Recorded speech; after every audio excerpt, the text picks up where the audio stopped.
Hello, everyone, and welcome back to the CDL podcast channel. In this episode today, as you can see by the screen, there's going to be a tier list ranking all of the COD Champs tournaments that have happened as we head into COD Champs next week. We're going to talk about some crazy news that has gone down first over the past week or so since the last pod, some roster news, some drama with that. It's starting to be the offseason time for some of these teams, and of course, drama is rolling on in. If you guys enjoy this one, be sure to leave a like, comment, and subscribe on YouTube. If you're on the audio platforms, drop a follow, drop a 5-star review. We appreciate all your support as always as we head into champs. Brock, how you doing today? Oh, doing pretty good on this fine Monday here. Honestly, just waiting. Next week, COD Champs is gonna be lit. So that's where I'm at. Yep. It feels weird because I had to check my calendar 1,000 times because I was like, okay, we don't have to do our predictions yet this week, right? Because champs obviously next weekend, and then for some reason, with our traveling and everything to Texas and all that, I was like, wait, do we actually have to do our predictions? Are we not going to be here, be around to do them next week? Do we have to do them? And I'm like, okay, no, we have one more week. We're doing our predictions next Monday, and I was all thrown off by it. So yeah, I'm super excited for champs. It's hard to believe that. In what, Brock, a little bit over a week, we'll be down in Texas, enjoying some hot weather. I saw it's gonna be 95 every day. Yeah, just like last year's champs, freaking 100 every time. Yeah, I think it's more humid in Texas though. Although for us, we're pretty used to humidity. Wisconsin is extremely humid in the summer, but it's gonna be hot in Texas. But I'm very much looking forward to champs, according to what a lot of people are saying on the optic side. This is going to be one of the coolest venues. And obviously those guys have been to every champs. They're saying this is going to be one of the coolest venues that we see. I'm really excited for it because it's unique. Just trying to go through all the events I've been to. The Black Ops 4 champs was it was like a half surrounded stage. It was a full bowl, but there was, because that was at the time where there's 32 teams. So there was 2 stages. Mm-hmm. So there was one on each side, but the full bowl didn't go around everything. So it was kind of similar. And then obviously I went to the first ever CDL event, the MW19 opener in Minnesota. That was a standard, people sitting out in front of the stage. We went to Vanguard Major 2. That was the same thing, kind of convention centers sitting out in front of the stage. The Wisconsin event that they held in Madison, the Rocker, that was out in front of the stage. Then obviously last year's champs out in front as well. So unique, Brock, will be wrapped around. It's going to be interesting. Yeah, I'm very excited for it. Yeah, I'm very excited for it as well. And I'm excited to do this tier list. We'll get into it after news, but we're basically going to take the games and rank the COD Champs tournament, just the tournament itself, based on our enjoyment. Completely subjective list. You may completely disagree. You may think a champs that we put in D tier is S tier. Not going to argue with it because this is literally all a personal preference list. What I think is kind of the same way as how you think of Call of Duty games. Brock may think that MW19 is S tier, and I may think it's D tier. It's you can't really do too much arguing because it's just your personal preference on it. So we're going to rank those. We're saving ranking the full competitive seasons. I saw the best of 3 pod do that, and that's one of the podcasts, the reason that the podcast was started, and I saw that idea, liked it a lot. So we're going to do that in the off season, ranking the full season for how much we enjoyed it. But since it's a champs week, last episode before we do our predictions next week for champs, we're going to do that. We are going to rank the individual champs tournaments. So excited for that. But Brock, let's talk some news. Kind of a juicy one. Boston. There was a rumor dropped out of nowhere from the CDL scrim page, and Jacob Hale kind of confirmed that was what he was hearing as well. And it stated that the Esports World Cup roster for Boston is looking to be Arcitys, Cammy, Purge, and Snoopy. Not a surprise that we don't see Major Maniac on it, but maybe a little more surprised that we don't see specifically Beans. And Beans and Priesta not being on the team, it seems as though they found out through Twitter. They were like, oh, I'm not on the team. That's weird. Not that any of them can be shocked, because everybody on Boston, obviously, with how the year went, you can't be shocked if you're dropped, but it is a little weird that this is the way they found out. And it wasn't official Boston tweeting it, so who knows? And there is more on that, but Brock, initial thoughts when you see this roster? Which I don't know if I even mentioned the roster. Sorry, Arcitys, Cammy, Purge, Snoopy. Roster, I mean, not really loving it since, that. I mean, RC's Cammy, they have been struggling basically throughout the whole year and weren't on a CDL team for most of the year. Purge has up and downs, but not like a slayer by any sorts of the imagination. And Snoopy, Snoopy's pretty good, but lacks the comps and stuff. I don't know. I don't see them getting any better, really.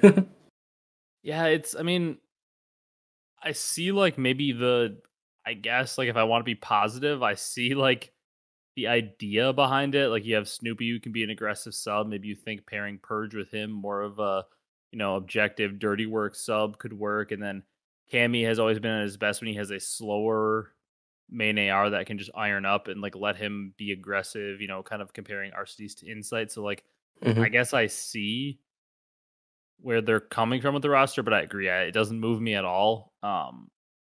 It's very weird. I mean, I don't know why. I like Beans as a player. It seems like Snoopy will never be removed from this roster. It seems like they could get last place like 8 trillion times in a row, and Snoopy will never be removed from this roster. But, I mean, this is signaling, obviously, going forward that they're going to basically clean house with this roster for next year, except potentially Snoopy. Because obviously, I would assume if Beans, Priesta, and Major Maniac aren't on the roster to play in the Esports World Cup, they're probably, I'm assuming, going to be moving on from them for the CDL next year. So that basically leaves Snoopy as the only potential candidate to potentially make it. However, Brock Gersh on the Breaking Point podcast was showing some DMs from Mr. Doug Censor Martin saying that the roster isn't correct.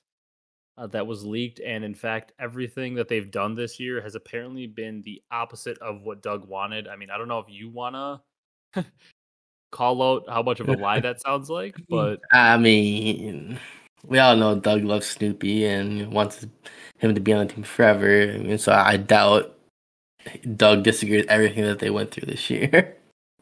Yeah, Doug saying everything they did, he wanted to do the opposite. I just know that's capped, not even from the Snoopy thing, but from the pentagram thing. Dude, If you ever hear Doug talk about pentagram over the last couple of years since he played with him, like, he literally said, like, this guy is getting robbed. He needs his chance in the league. He absolutely needs it. He's so good. He's like the best submachine gun challengers. He needs a shot in the league. So then pentagram gets inserted into the roster, and you're telling me Doug wanted to do the opposite of that? Doug was gassing this guy up like he was going to be the greatest player of all time forever, and then he got a shot in the league, and Doug's like, actually, no, I didn't want him in the league. That's just cap. Doug is absolutely lying. Doug is faded right now. That's a lie. I mean, maybe could there be some decisions he didn't agree with? Sure, I guess like that's possible, but like unless he's absolutely blatantly lying when he says that he thinks Pentagram is such a good player, then this just can't be true, because he obviously wanted Pentagram on this roster. And I could maybe believe him that he potentially didn't have anything to do with like Snoopy staying. I doubt it, because he has been so high on Snoopy and like talks about how Snoopy needs to be the franchise player. But also I do believe the Boston camp in general thinks that highly of Snoopy. So it could have also been potentially the Boston camp kind of pushing for him to stay on the roster. Yeah. Agreed. But in general, Brock, do you think there's any validity to Doug saying that he disagreed wholeheartedly, would do the opposite of every change? Nope.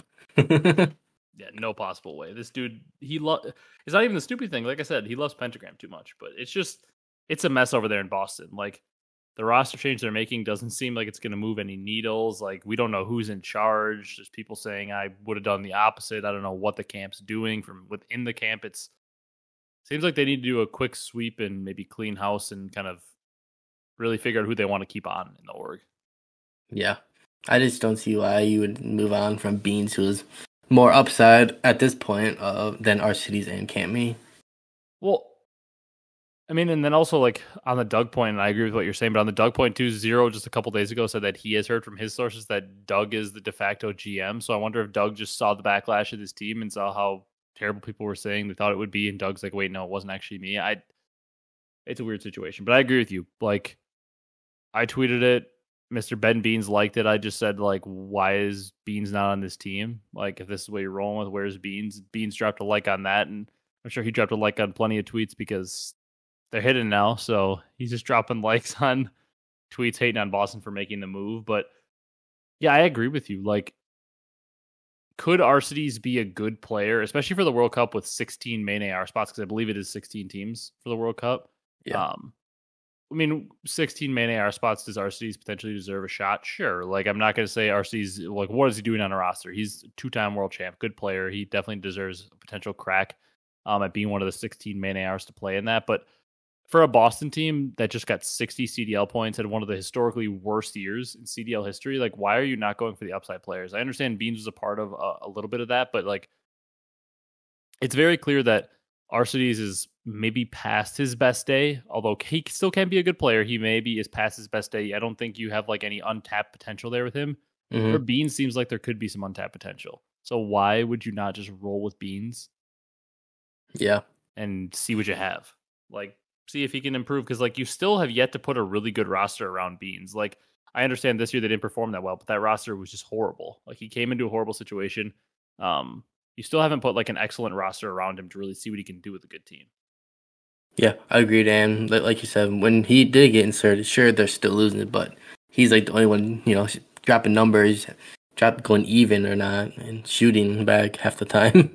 Yeah. And is it also not confusing to you why, like, who knows? Like, apparently, like Doug was saying, this roster is not confirmed, and like, Doug would know better than most people, like, if the roster for Boston is confirmed or not, because obviously he's in the camp. But like, you're not going to be able to make some like world beater roster right now, anyways, because there's 8 teams that have some of the best players, especially those top 4 teams, and even like the non-top 4 teams that are in champs. They have a lot of like the top players not on those teams, like guys like Ghosty. Just to name one, there's plenty of others on the non-top 4 teams that would be like maybe more marquee players to pick up as compared to like the guys that aren't in champs. Yeah. So like, it makes no sense to finalize a roster now, because I guess I don't really know how the roster lock and stuff works, but I'm assuming people are going to be able to switch teams after champs for the World Cup. So why would you lock in a roster now when you could have people like Ghosty maybe coming up available? Who knows with all the contracts and everything, but like, you could even have players from the top 4 teams become available, and like, they don't want to team with their team. Like, you could, like we said, if Optic bottoms out, we kind of figure they're going to get rid of Kenny. You could have a guy like Kenny become available, who would be a very good addition to some of these bottom teams, better than most players they can get. I mean, who are some other players? Like Ghosty, if he were to become available, he'd be a very good player for some of these teams. Yeah. Attach, who's not even in champs anymore, he could be available. And Nero, another one not at champs, Geo, all those guys. But even more people that are specifically at champs. Even some of the LAG guys, like Estriel, if he becomes available with the whole LAG mess, like, yeah, he could be a decent player to add to your team. Guys from Seattle, like, who knows with their roster, if they move people, who knows with 04 if he's signed to a second year option. Guys like 04, Abuza, Huke, like, good players could become available. So why are you finalizing a roster before you even see all your options? That would make no sense to me. Yeah, unless they really, really like how these players on teams just gonna roll with it. Yeah, unless they're just that obsessed with the Arcitys, Cammy, and Purge trio. Yeah, I mean, like gonna get outslayed. Yeah, outslayed heavy. Which, I mean, I guess maybe could they improve in search? Purge is a good search player. Arcitys can be good. Cammy can be good. Snoopy, kind of whatever. I don't know. This team is just so blah. It doesn't move me at all. Yeah, it does not move me at all as well. Another roster change, Brock. The Royal Ravens. Kind of a puzzling one here. Clayster has been dropped. Like, they officially tweeted that, like, he's done. So that means not for, not going to be on the team next year. Not going to be performing for them at the World Cup. He seemed very surprised, like he was kind of blindsided by the decision. The weird thing to me is it seems like he kind of brought Fellow in as his duo, and like you kind of figured they were a package deal, but it doesn't seem like to this point Fellow's been dropped. Yeah, I didn't hear any news as of yet. Which to me is very odd, because Fellow did play a lot better towards the tail end of the year, so maybe that's what they're looking at, but like, especially for a Carolina team, like, I don't know. I feel like Clayster, I would have kept him at least for now until you keep Clayster and then you kind of explore your options leading up to the Esports World Cup and see if you can upgrade your main AR, because I do feel like TJ and Gwyn played pretty well, and like if you got a better flex or even kept Fellow, like I do think this could be an attractive spot if there were like a higher tier AR that were to become a free agent for the World Cup, I do think this could be a pretty attractive landing spot. Yeah. And then maybe you switch out Clay if he's not the guy you believe in. But it seems weird to drop Clay right now because, I don't know, just with the popularity of Clay and all the eyes he brings to your org, as well as he seemed like a package deal with Fellow, but doesn't seem like Fellow's out. I don't know. This whole situation is very odd.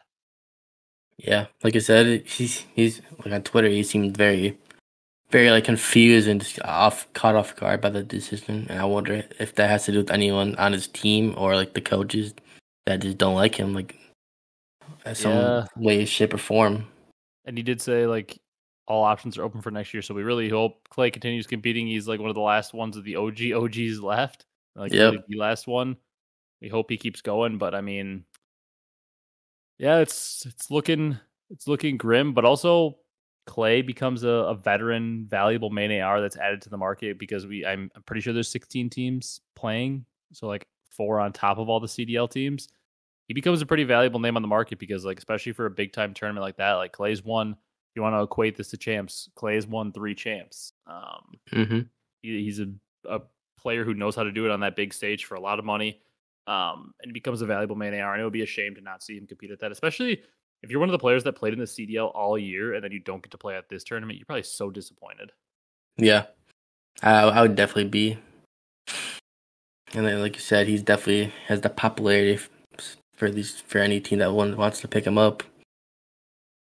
Yeah, absolutely. And he's a valuable asset for that because, like, pretty much whatever team Clayster goes to, they end up becoming like the most popular team, like fan favorite at tournaments aside from like Optic. Like Carolina was a big time fan favorite, like Vegas last year, everybody was cheering for them.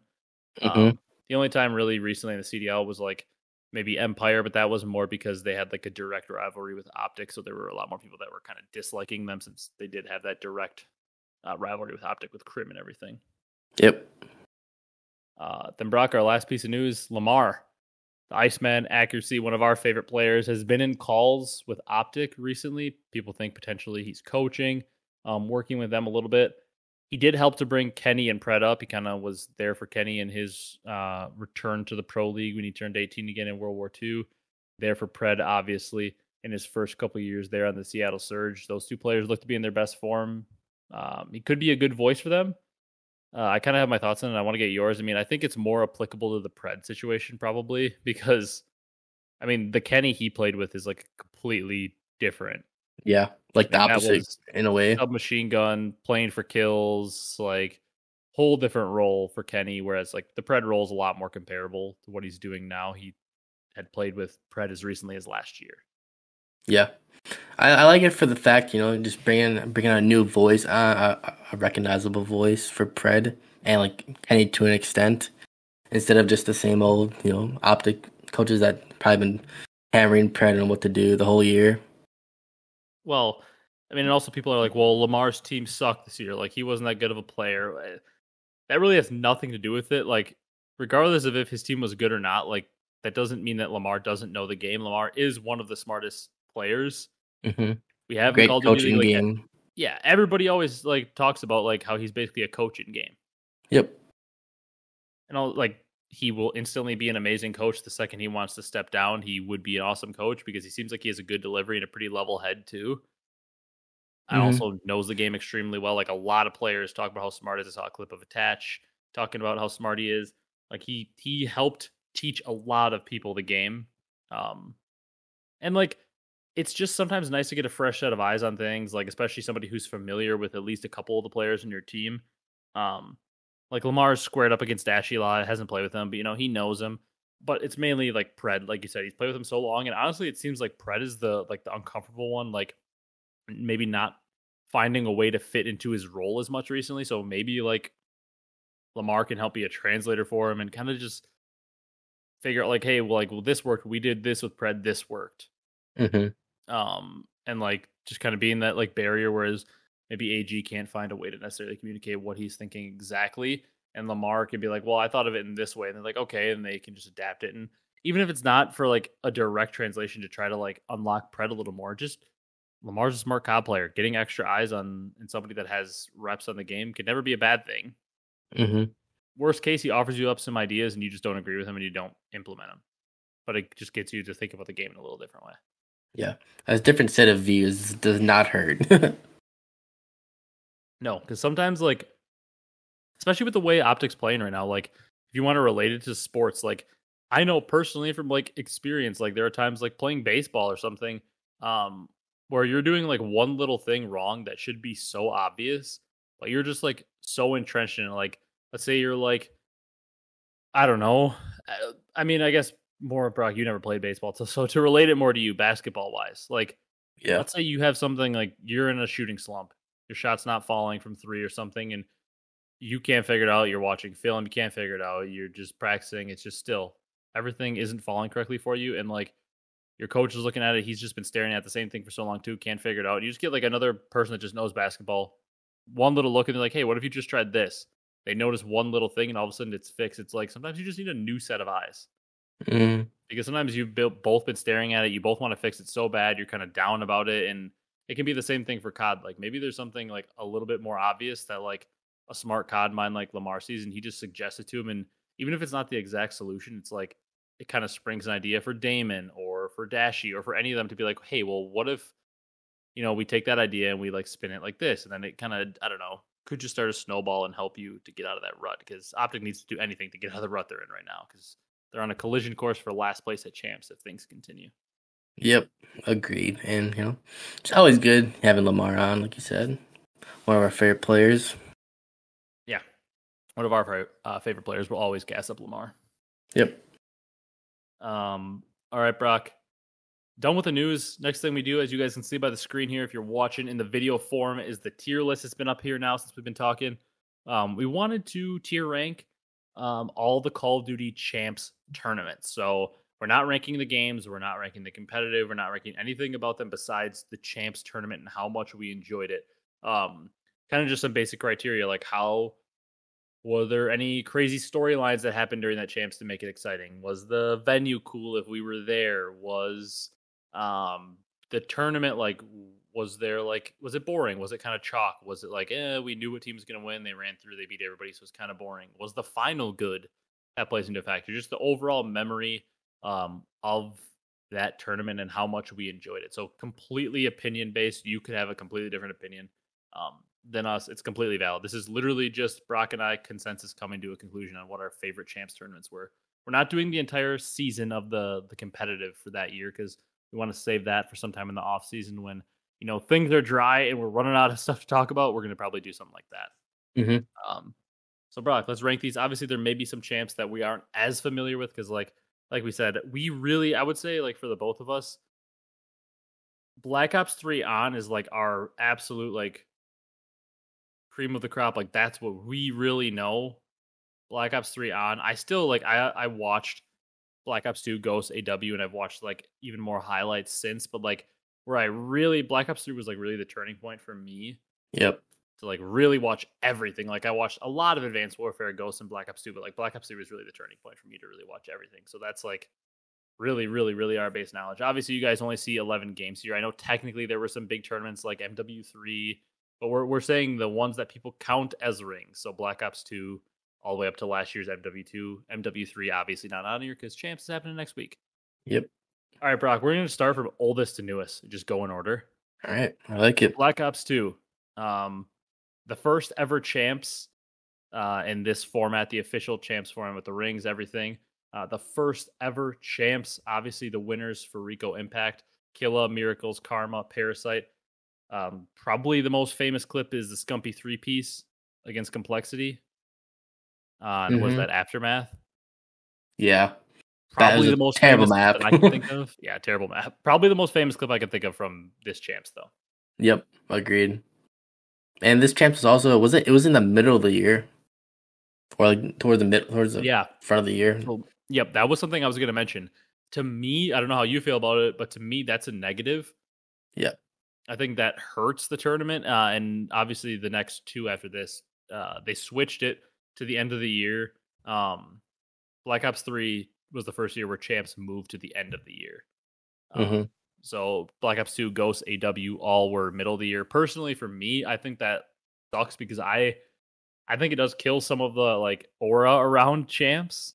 It's a weird word to use now, which is how much everybody uses it. But like, Yep. just kind of the mystique around champs, I feel like it's kind of ruined when it's mid-year, because then it's like, I don't know, like I can't imagine champs being like nowadays, like in the CDL, if champs was just like where major 2 is, and we had to play like 3 random majors after it. Yeah. It's just so weird. I don't know. It's just such a weird thing. I don't like it because it's the same thing. Like, just as a person that is a big sports fan, you're a big sports fan as well. Just like imagining like the Super Bowl happening in the middle of the regular season.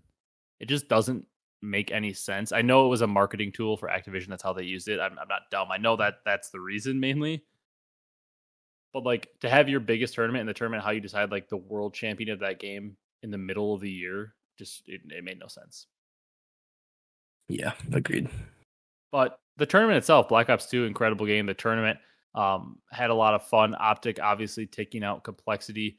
And I believe that was the winners final. No, winners semi. It wasn't winners final because Optic didn't make it to the final. They ended up bowing out in third. It might have been actually losers semi. Because Optic bowed out in third, losing to Envy in that one. But a pretty crazy final too. That's like one of the better finals. I always remember that crazy clutch. Well, Killa obviously clutched at the end when he kind of dashed away on that meltdown search.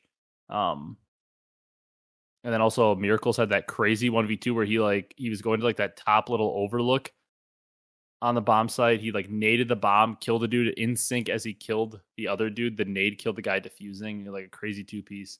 Oh yeah, like the last map S&D. It was a pretty fun champs. I don't know. Where are you thinking, Brock? The middle of the year thing kind of hurts it for me. The tournament was so good though. I'm kind of thinking like an A tier. I mean, I'll go A tier. I honestly don't remember too much, even though I played the game a lot. I know, it's like, this was like one of those ones where I watched the highlights after because I didn't even know about it, and then I watched like all the highlights, and I remember like thinking how awesome it was. It was like kind of my introduction to competitive Call of Duty. Was like, I've talked about it before on the podcast, but that was literally my introduction. I was like homesick from school one day and like got a YouTube recommended video on like my parents' laptop for like Call of Duty like competitive like tournament. I like literally didn't know what it was. I don't remember what teams it was exactly, but it was like 2 teams playing. I saw like the stage and the players, and I was like, what the hell is this? Yeah. And like, I played Call of Duty like pubs and stuff, didn't know anything about game battles or anything like that at the time, and I was like, what is this? And I was like, this is super cool. And then like, I saw at the end they held up the check and they won like a bunch of money, like $400,000 or something, and I was like, oh my god, they like win that much money. That was crazy at that point in time. Yeah, and I was like dumbfounded as like, I don't even know, a 10-year-old kid or something. I was like, what? You can win that much money playing Call of Duty? And then of course, as a 10-year-old kid, you're like, oh, I want to win that. Obviously, I wasn't good enough, but I would put it as A tier. Fun game, but yeah, the middle of the year thing kind of kills it for me. Yep, agreed. Game was super fun all around. If we're talking whole season, also it's kind of the birth for like the modern era of Call of Duty esports. It's a crucial game in Call of Duty esports history. Next game, Brock, Call of Duty Ghosts, another middle of the year champs, which kind of kills it. Super fun champs, I would say. Like this competitive year itself was super fun. The storylines were insane. This is the game where Scump left for Envy for just a little bit.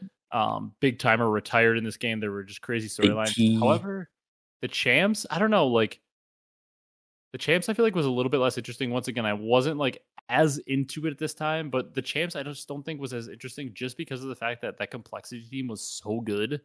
They just run everybody over basically.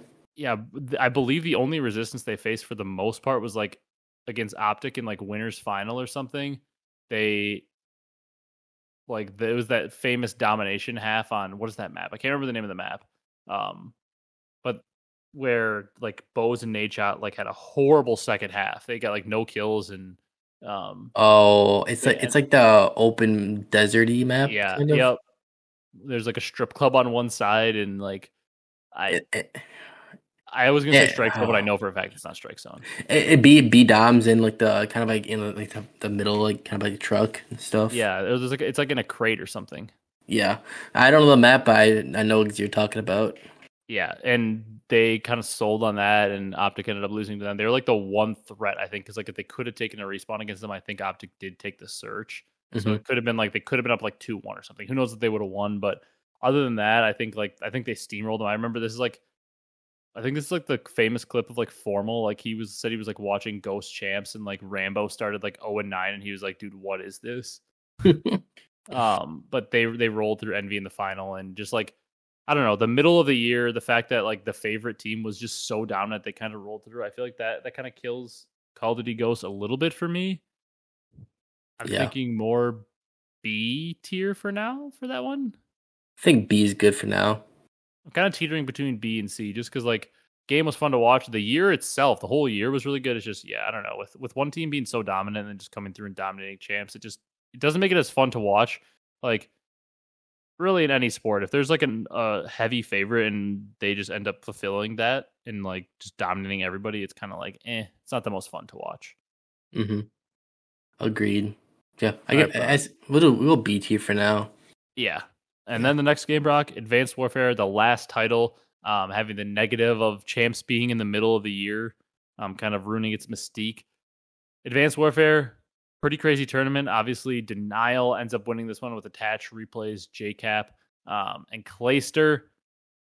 Pretty crazy tournament here. An upset. This was Optic's tournament to lose. Pretty much everybody thought going in. This was before Karma. This was the Scump Crim Formal Nade Shot team at Champs. Mm-hmm. And Nade Shot's last event, I believe, was AW Champs. Optic's super heavy favorite, so that made it very interesting when they end up falling. Tournament was super fun. Advanced Warfare in general was super fun. Also, like, I don't know, this might end up being an A-tier champs, Brock, because you had the Team Revenge. I was blanking on their org they're under, but Team Revenge, the Nagafen, Facento, Aqua, and Remy squad. What a team. Like, it was, they obviously ended up switching Remy out for Fellow in Black Ops 3 and had that, like, pretty good run with Elevate, but it was, Nagafen, Aqua, Facento, and Remy, and Facento was really the only like somewhat vet with like a name for himself. Like Nagafen, Remy, and Aqua, at least to my knowledge, are pretty much unknown players, and they were not a team that was expected at all to make any kind of deep run at champs. And they ended up going all the way to grand final. Mm-hmm. Just the crazy Optic being upset by Hecz and all that, and then the crazy run from TR, Denial not necessarily being like absolutely expected to win. I don't know. This is teetering A or B for me.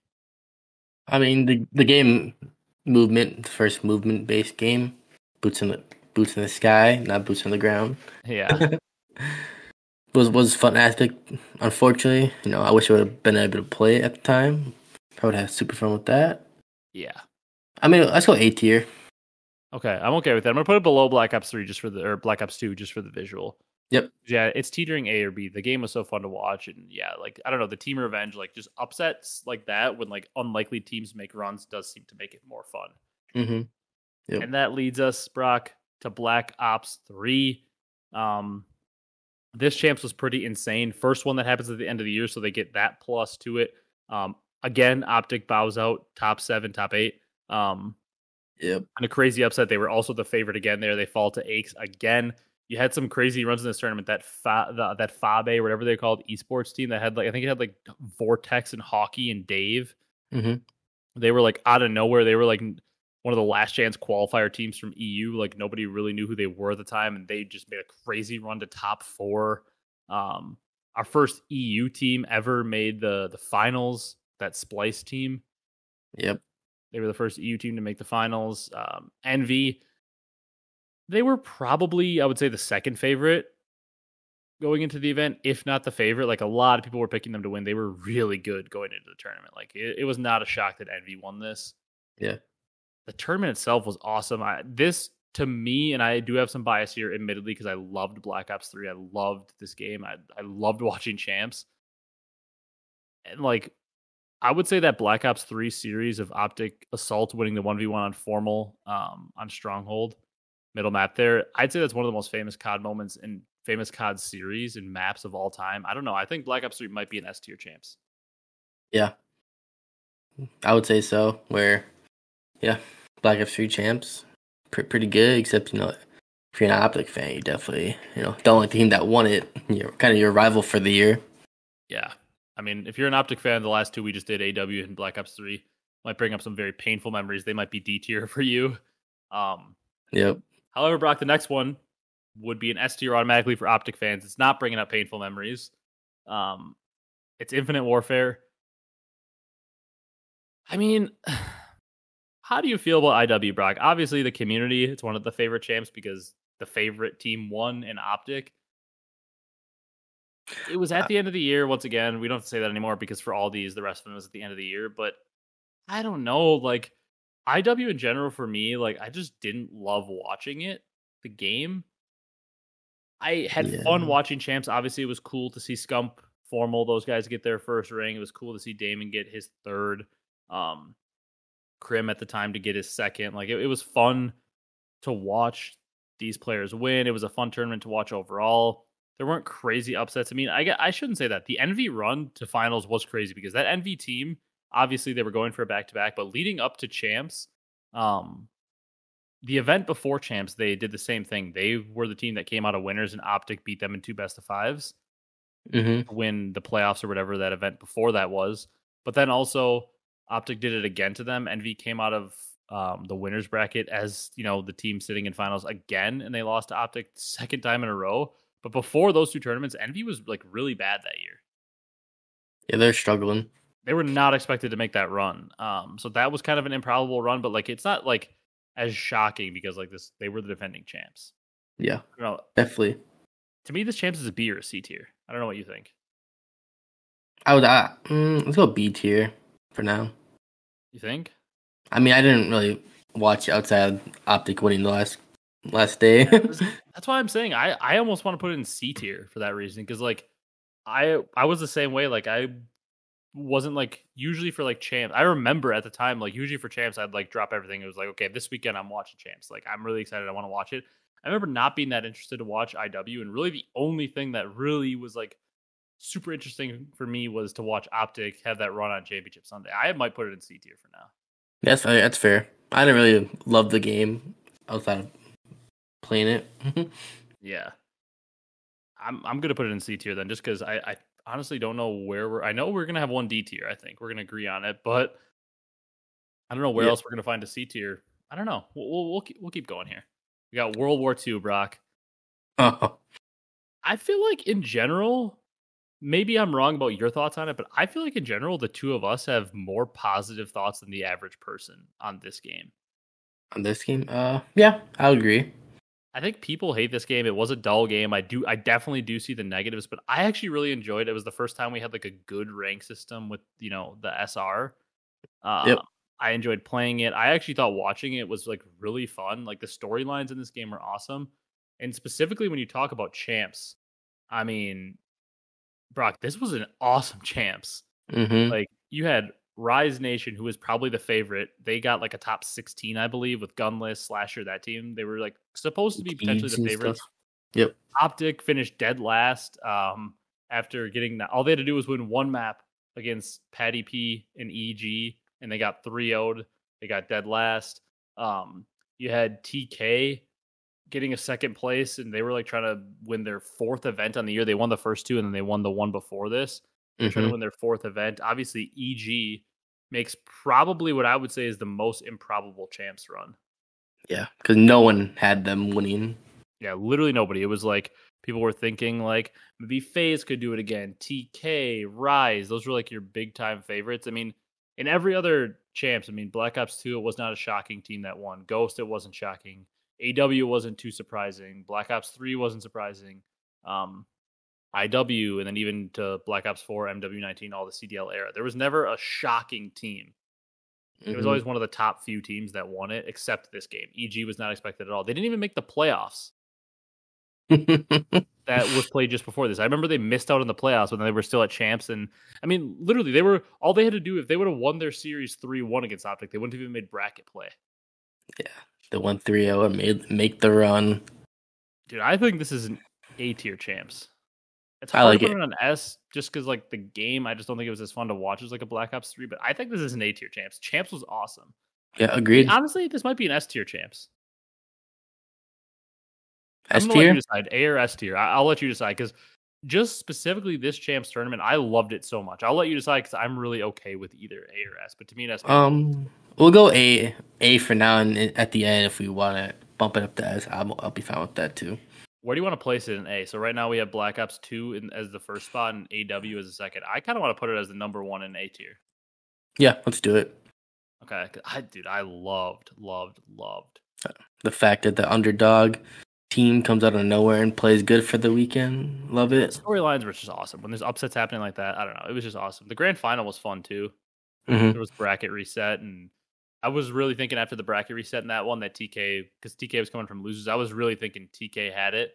And they were going to win it, and I believe they got 3-0 in the second best of 5. Yeah, and the maps weren't that bad.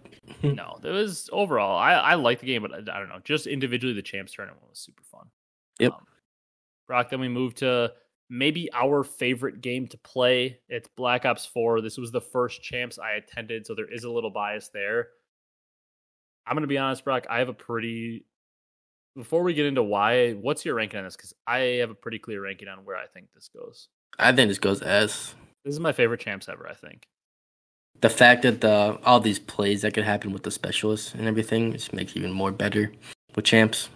And I admittedly, I will openly admit I probably have a bias because this was the first Call of Duty event I ever attended. Was Black Ops 4 champs.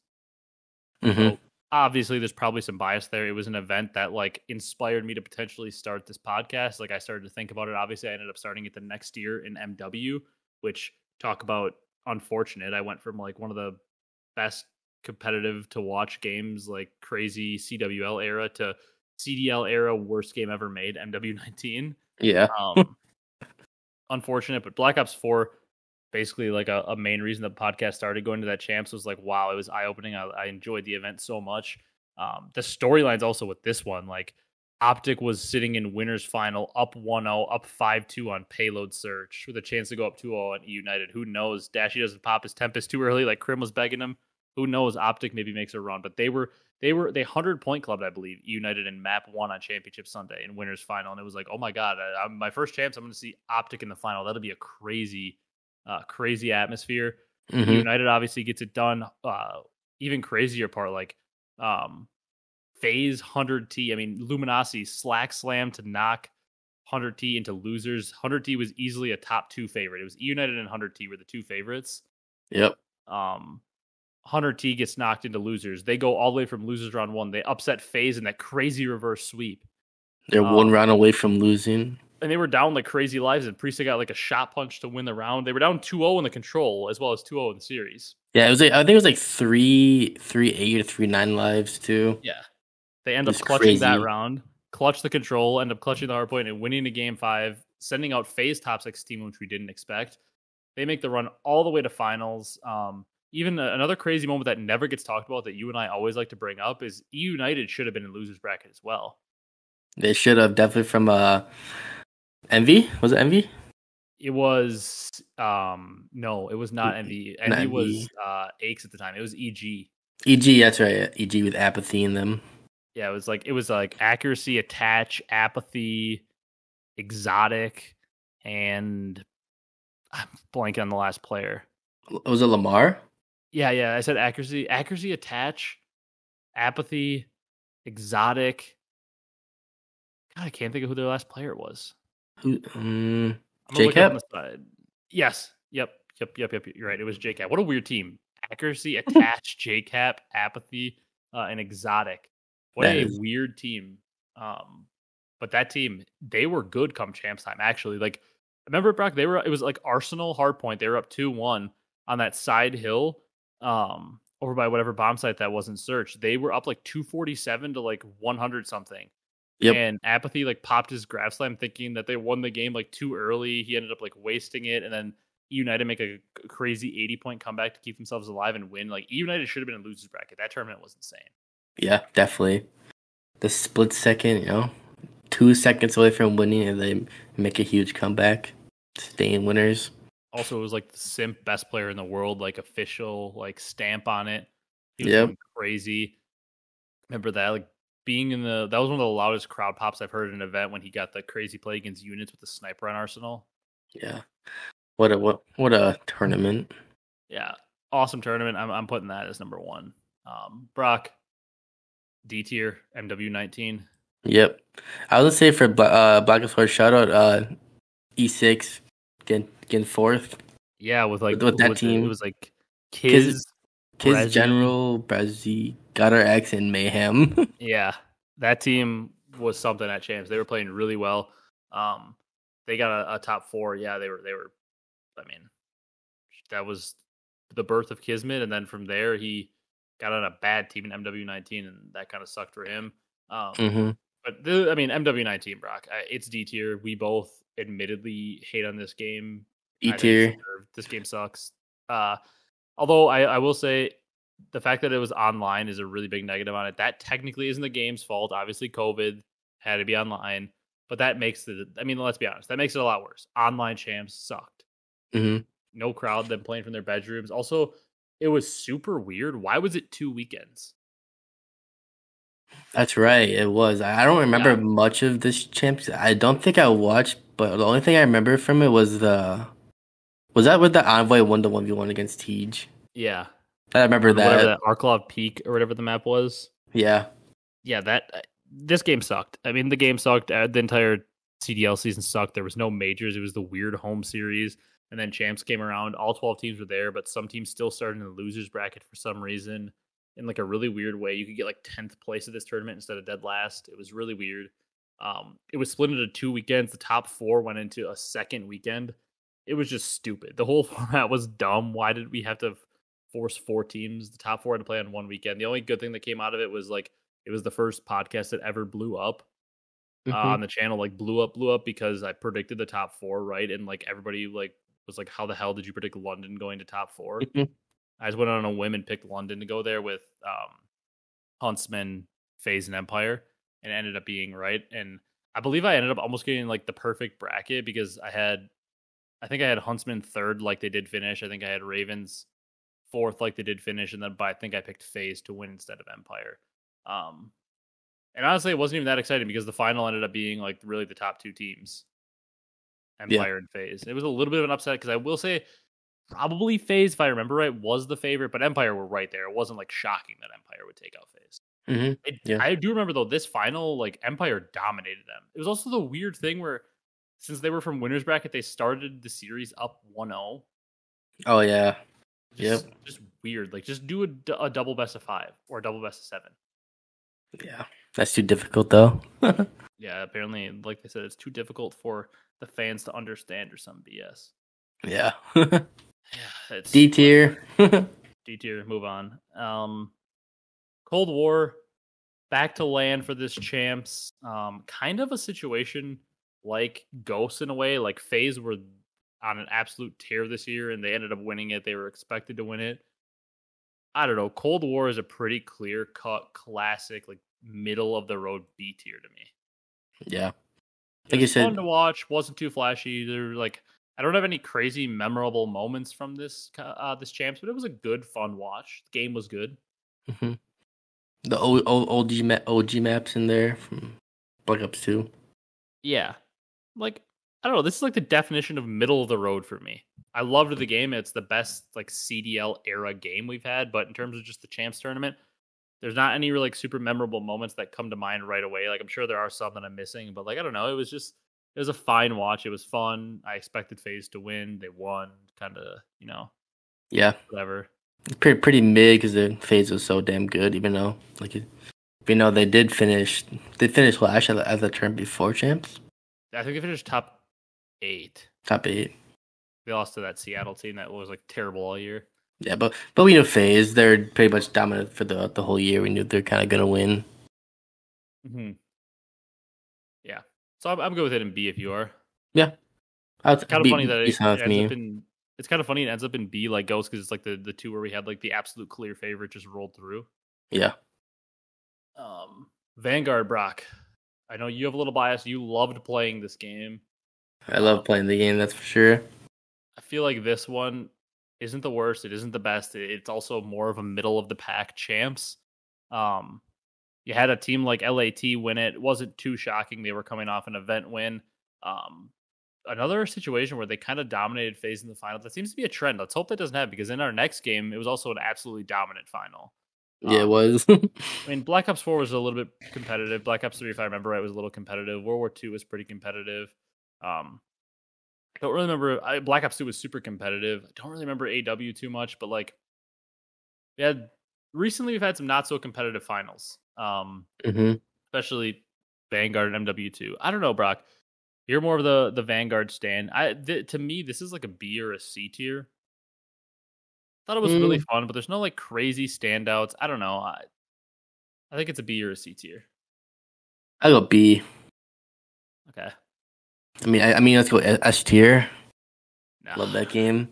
You loved playing it. I don't know. It was just like a classic. It was a fine.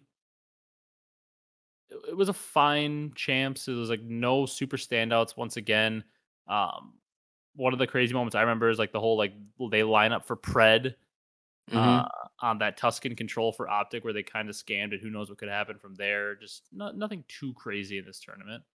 Yeah, kind of, was going to be phase finishing second for about the 6th time that felt like that year. Yeah, they finished second like every tournament. Yep. They got kind of dominated in that final, if I remember correctly, though.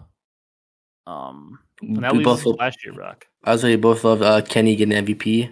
Yeah, I love that. Obviously, you know that. After he switched to that sub. Yeah. Obviously, everybody knows I love that. Yep. And then, Brock, it's MW2. We both went to it. We did go to it. It was your first champs. Yep. So sure a little was. bias there for you, maybe. Obviously, anytime you go to it, it just seems a little more fun. Obviously, the big negative for this one that weighs it down, the final sucked. I mean, we showed up on Sunday and we were out of there in like an hour. It was like, what just happened? Like, New York was literally the worst final. Probably the worst champs final ever. Yeah, when New York was up 3-0, what they showed the stats for all the players on the teams. Every player in Toronto had like a 0.7 or below, I'm pretty sure. Yeah, they were getting, it wasn't even like they were down 3-0 and they lost 3 real type maps. Like, they were getting dominated. Yeah. It was actually like, I don't even know. It was this. And they just got swept out of the venue. Yeah. If you're a New York Subliners fan, you're loving that. But yeah, but even as a Subliners fan, I think you could admit like a last map search and destroy round 10, round 11 would be a lot more fun. Like, or even if the series were to extend to like a 5-3 or something, like anything to make it a little bit more competitive would have made that a lot more fun.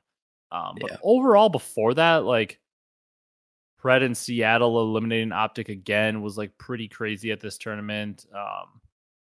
The Optic versus New York series in winners round 2 was insane when Optic like looked like they had the game wrapped up. The cast thought they had it wrapped up and they pushed a little too far. Kismet, New York came and broke, ended up beating Optic 3-1 instead of letting them force a game 5. Like that was a crazy tournament.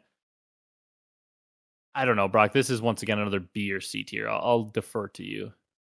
I'll go C tier for this one for the fact that the finals is a 5-0. Yeah, I can get on board with that. That leaves us with a pretty balanced list, Brock. We've got Black Ops 4 and Black Ops 3 in S tier, World War 2, Black Ops 2 and AW in A tier, Ghost, Cold War, and Vanguard in B tier, Infinite Warfare and MW2 in C tier, and Modern Warfare in D tier. Interestingly enough, funny enough how this works, and I mean, that's to be expected. Obviously, like how much you enjoy a game will factor into how much you enjoy the champs, but it's kind of almost a tier list of how much we like playing the competitive games, Brock. Yeah. Because like Black Ops 4 and 3 are our 2 favorite games to play. So, and they're in S tier. We loved playing Black Ops 2 in World War 2 and obviously like AW. So those are A tier. You know, Cold War I did enjoy playing a lot, and Vanguard, maybe those could be bumped up, but like Ghost, kind of whatever. C tier, didn't really love MW2 or Infinite Warfare, and then the worst game ever made is in D tier. It actually kind of mirrors somewhat-ish what we'd put for our favorite ones to play. Yeah. I like the list. Yeah, that's about all we got for this one, Brock. Next week, you know what it is. It's our official champs predictions. Really excited to do that, but you got anything else before we wrap this one up? No, I'm just excited to, go to champs here next week and try to pick the correct winner in, our bracket next week. Yeah, hopefully get that perfect bracket and win whatever the prizes are for that. If you guys enjoyed this one, be sure to leave a like, comment, and subscribe on YouTube. If you're on the audio platforms, drop a follow, drop a 5-star review. We appreciate all your support. As always, A little different type of episode here, so let us know if you're still listening at this point. If you enjoyed it, down below, we appreciate all the feedback.